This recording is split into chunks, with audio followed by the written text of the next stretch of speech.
Hey guys, okay, so I've gotten a few questions from people about how to tell whether or not your control board is the source of your problem. A lot of you have heard like clicking when you press the pedals, that sort of thing. So, and then you get nothing. So what I've done here is, this is my Lamborghini, which I absolutely love. This was a find. So I removed the seat, nice and easy to do in the Lamborghini. And what I've done is I've exposed the control module, which is here under the black cover, and then I've got my battery that's right here. And the first thing that you want to do anyway before you do anything is you do want to make sure that you're not checking some other unknown problem just simply because you have a dead battery. So the first thing I'm going to do is I'm going to make sure this battery is fully charged up.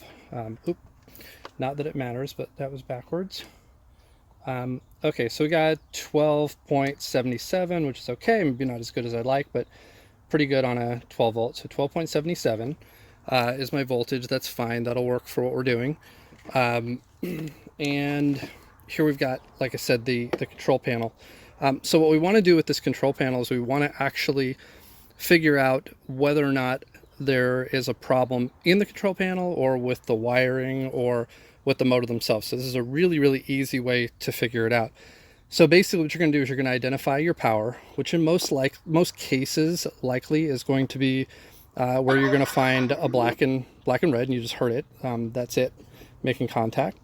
So there's your black and red right there.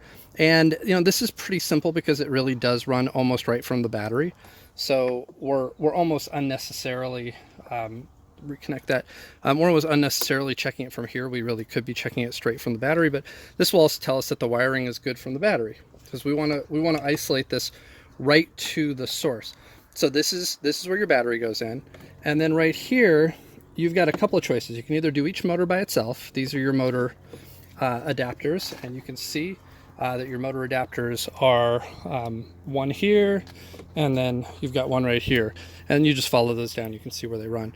But again, we want to check the wiring. So what I'm going to do is I'm going to pull out the power itself, where both the motor adapters are connecting to each other. Not necessarily an easy thing to do, but look for anything that you need to press to get a little bit of pressure on a clip.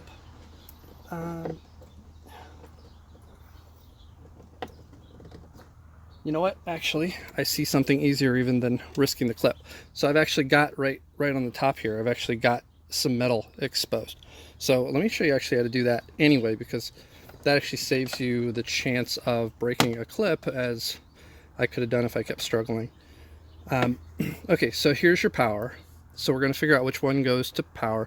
Luckily I've got one, or which one goes to positive. I've got one red lead here. So I'm going to go ahead, and it doesn't matter if it's touching some plastic as long as it's touching some metal, and don't let them touch each other. But I'm going ahead and I'm hooking up the positive right now, and as long as I've got a little bit of metal contact, so I'm going to go ahead and I'm going to take that and I'm going to run that effectively. I don't know if you guys can, hopefully you can see this, but I'm basically going to run it down here, and we'll find out in a second whether or not I actually hit that metal. And then here I'm going to take this, which is at this point my negative. I wish I had a black for you. I think that would look more professional, but I don't. And I'm going to take that and I'm going to run that into here, into the negative. And again, as long as it's touching some metal, and there I go, losing my positive. So let's do that again. There is the positive and the negative, each hopefully touching metal. And now I'm going to take the negative, I'm going to bring it over here, and I'm going to touch this, and I'm not getting anything. So there's one of two things that are happening here. Either we're not actually getting the metal contact that I hope I am, or on one side or the other, or I really do have to pull that. But here's a way to figure it out. So for sure we can see the motor here. So this is going to be my left side, my driver's side motor.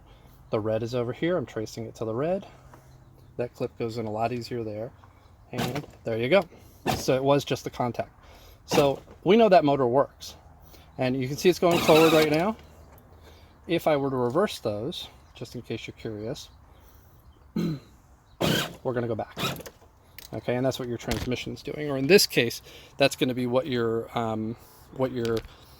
board is actually controlling. So we know at this point, just because of that if this isn't working, that's where our problem is right there. Because we've connected it here to the power, right here, and then here we've touched that to a motor, and I can do the same thing on the other side, but take my word for it, they both run. So we now know that our problem is somewhere between where this connects on the board, and so which is right here, so where this goes into the board, and then where the motors connect. So I'm going to reconnect these motors right here, and this is actually, I've actually already fixed this one, so this, secret be told, this is actually a new one. Let me show you what the old one looks like that I took out. So here it is. This is, oh, who makes this? This is You Enjoy, I think. And these use the, I think it's pronounced wheelie, right there, sorry. And there it is. It's an RX-23. That's what comes with it. Let's see if we can get that into focus. There you go. That's an RX-23. There's also an RX, I think it's a 43, I think is what I changed it with, which is just the same thing, but an upgraded, it's just on Amazon, I think it was about $10 more, and it was just considered to be a more robust version of the board, same board. So here it is, open. Let me take this cover off for you. Sorry, let me let you see this. Try to get this cover off. As you can see, I've already got half of it. Okay, here we go.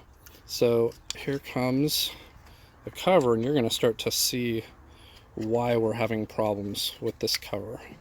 You can see this. So there's the inside, there's the actual circuit board itself, and let me punch these out because this is not going to get used again, although maybe I'll do a video on fixing this.